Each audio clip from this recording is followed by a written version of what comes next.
ఒరే మనం అందరం ఒకటే బస్సు ఎక్కుతే కానీ మనల్ని బతకనియారా ఈ నందికొట్కూరు ప్రజలు అని చెప్పి కనుక్కున్నారు. కాబట్టి ఈసారి ఏం చేస్తారు, తలా ఒక బస్సు కొనుక్కున్నారు. తలా ఒక బస్సు కొనుక్కొని మళ్ళీ అందరు పటేల్ సెంటర్కి వస్తారు. పోయినసారి అందరు కలిసి వచ్చినారు, ఒప్పుకోలేదు కాబట్టి ఈరోజు 7 బస్సులో వాడు వస్తారు. వచ్చినా కూడా తలా ఒక బస్సు కొనుక్కునే వాళ్ళందరి గుర్తు ఒకటే. వాళ్ళది సైకిల్ గుర్తు, మనది ఫ్యాన్ గుర్తు. వాళ్ళ అవినీతి వైపు, మనం నిజాయితీ వైపు. వాళ్ళ దగ్గర పలుకుబడి ఉండొచ్చు, కానీ మన దగ్గర ప్రజలు ఉన్నారు.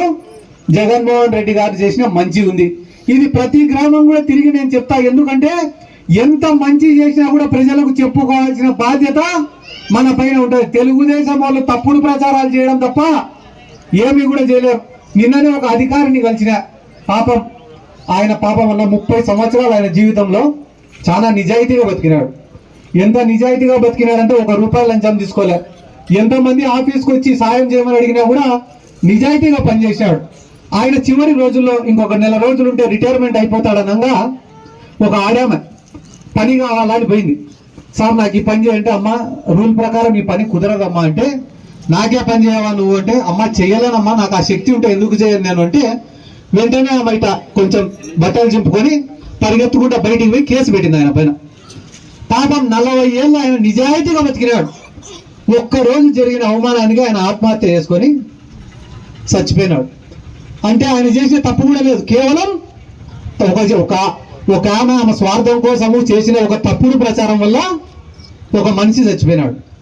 అదే రకంగా ఈరోజు రాష్ట్రంలో 2,50,000 కోట్ల రూపాయలు ప్రజల అకౌంట్లలో వేస్తే అది కనిపించడంలే చంద్రబాబు నాయుడికి.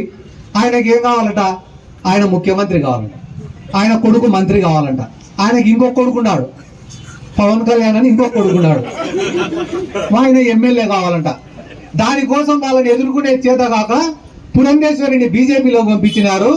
ఈ పక్క రేవంత్ రెడ్డిని, శర్మిలను కాంగ్రెస్ పంపించినారు. ఇంతమంది ఏకమైంది ఎవరిపైన? ఎందుకు ఏకమైనారు? ఉండే డబ్బంతా కూడా జగన్మోహన్ రెడ్డి పేదోనికి పంచి పెడితే డబ్బులు ఇన్ని వాళ్ళకి మేము ఎట్ట బతకాలా? ఇప్పుడు ఈ గ్రామంలో శివానంద రెడ్డి మిగతా లీడర్లు ఉన్నారమ్మా. టీడీపీ గవర్నమెంట్ ఉన్నప్పుడు నీరు చెట్టు చేసుకొని డబ్బులు తిన్నారు, పుష్కరాల వర్కులు చేసుకొని డబ్బులు తిన్నారు, ఇంటి పట్టాలో లేకుంటే ఇల్లు ఇప్పిస్తామని డబ్బులు తిన్నారు, జన్మభూమి కమిటీల పేరిట డబ్బులు తిన్నారు. ఇప్పుడు జగన్మోహన్ రెడ్డి వచ్చిన తర్వాత ఇంకా వాళ్ళతో ఏం పని ఉంది? మీకు మాతోనే పనిలే. ఇప్పుడు మేము వైసీపీ వాళ్ళం, మాతోనే మీకు పని లేకుండా అన్ని అందుతానప్పుడు ఇంకా శివానంద రెడ్డిని ఎవరు పలకరిస్తారు? మిగతా నాయకులు ఎవరు పలకరిస్తారు? కాబట్టి జనాలు మా దగ్గరికి ఎవరు రావడం లేదే, మేము చెప్పింది ఎవరు వినడం లేదే, కనీసం మేము దారిలో నడుచుకుంటూ పోతా అంటే ఒక నమస్తే కూడా పెట్టడం లేదే అనే బాధతో జనాలు మళ్ళీ మాకు భయపడాలన్నా, జనాలు మళ్ళీ మేము చెప్పింది వినాలన్నా, జనాలు మళ్ళీ మా ముందర చేతులు కట్టుకొని నిలబడాలన్నా ఖచ్చితంగా జగన్మోహన్ రెడ్డి ఓడగొట్టాలనే ఉద్దేశంతో వాళ్ళు ఉన్నారు.